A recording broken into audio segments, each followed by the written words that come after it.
to do that, we rely basically on very simple, basic movements, a high amount of protein intake, coming from beef, chicken, eggs, carnivore, and nothing that hasn't been done by Lee Haney or Dorian people in the past. You just, it's no secret out there. It's just finding out what works best for you. And his protein consumption has been between 500 grams to 1,000 grams a day. Ridiculous. Yeah. Everybody can't do that. Some people go to the hospital trying to do that. There was once, when I began to compete in the sport, I thought and I read that the body can only assimilate 30 grams Garbage. of protein Live. per meal. If that were the case, if I ate 6 meals a day, that would be 180 grams. It would be impossible to get that huge. There are times in the day that your body can consume more, like after training or in the morning. Therefore, breakfast, you're breaking a fast, you can eat more protein, more carbs. And in this growing phase, to get up to 300 pounds in this condition, he couldn't eat 200 grams of protein. His body needed that much. He ate what he needed, which was between 500 to 1,000 grams, and he varied. Thank God for carnivore muscle meds.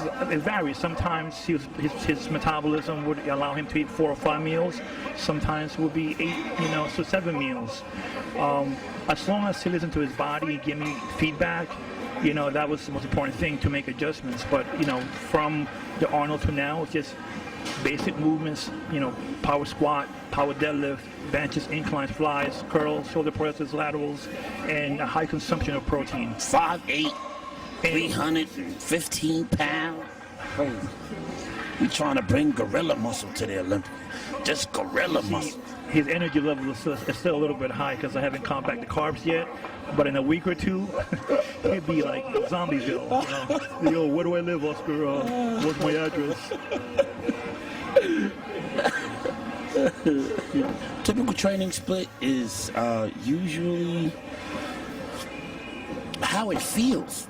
Man, how many times has Oscar said, okay, dude, we're going to do 3 days on, 1 day off, or we're going to do 2 days on, 1 day off, train, put your heart and soul in what you're doing, and end up walking out of there and realizing, oh my God, we need another day to recover, and that's what all those special effects behind the scenes that make muscles recover extraordinarily, incredibly ahead of schedule.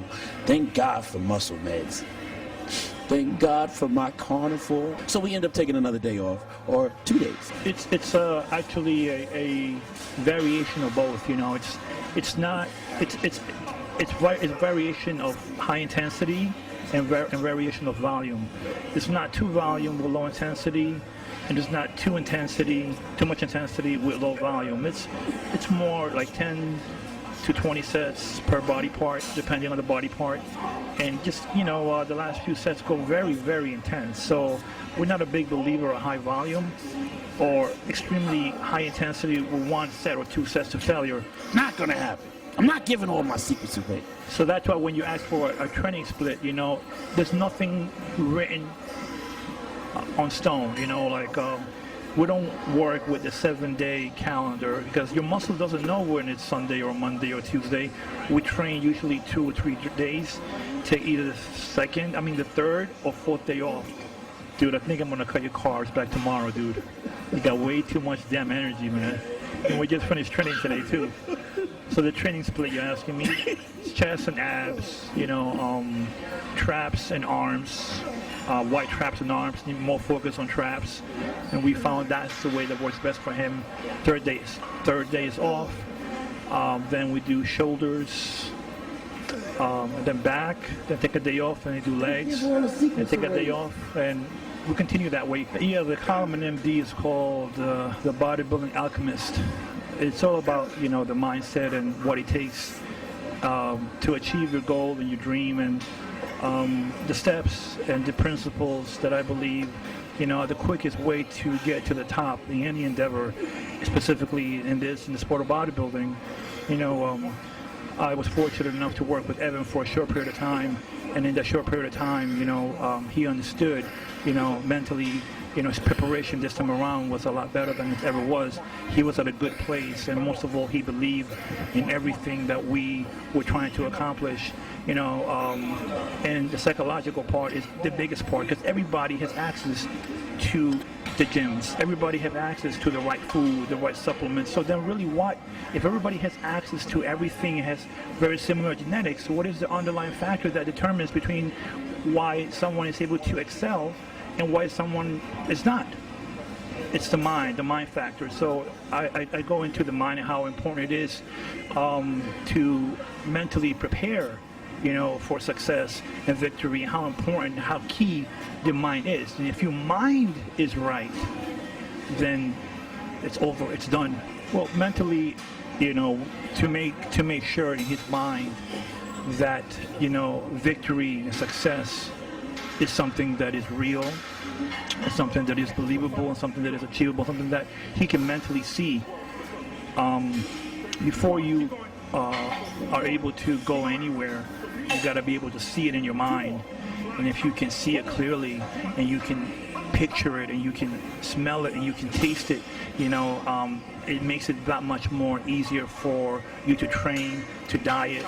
And there's a lot of visualization techniques that I've used, and a lot of other mental dynamics that went into the actual psyche and mental prep for those 2 weeks at the Arnold. But Kai said it many times before, it was like a walking meditation, because yeah, it was hard, yes, it was intense, yeah, he dieted very hard, and even the cardio was intense, but in his mind he only saw and envisioned the end result as it was already done. He already envisioned winning, it was already done.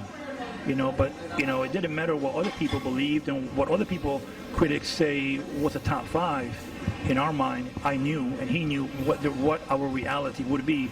It was just a matter of time before everyone else saw that reality, and it's that mindset where you see and you feel and you believe and it's like you can stick like you can stick your hand right in front of you and you can see your hand, 5 fingers. Well, that's how clear you should be able to see your goal. And if you're able to see your goal that clear, the diet, the training, the posing, the cardio, all those things all lined up in order, you just see the end result. You see yourself winning. Everything else eventually straightens out itself as you stay focused, you stay disciplined, and you make sure each day is a perfect day eating, perfect day training. You concentrate on each day at a time, not next week, not 2 weeks. Make today perfect, and then wake up tomorrow, make tomorrow perfect. Before you know it, you look back and you have perfect days, perfect weeks. Eventually, when you look at the mirror, that will be the result of your perfect days. So that was the prep that we went through before the Arnold. It's a little more involved, but that's much more like an overview of what we did. The posing routine he did at the Arnold, he never did it once, practiced it. He drew each pose over and over in his mind. He visualized himself doing that day, and every time he would nap or he would wake up, he would draw each pose. Mentally, he would go through it over, as if he had done it physically. It was just a matter of time before he went on stage and executed, just like he did in his own thoughts, in his own mind. It would take a person, a lot of training, but Kai has been competing since 1991.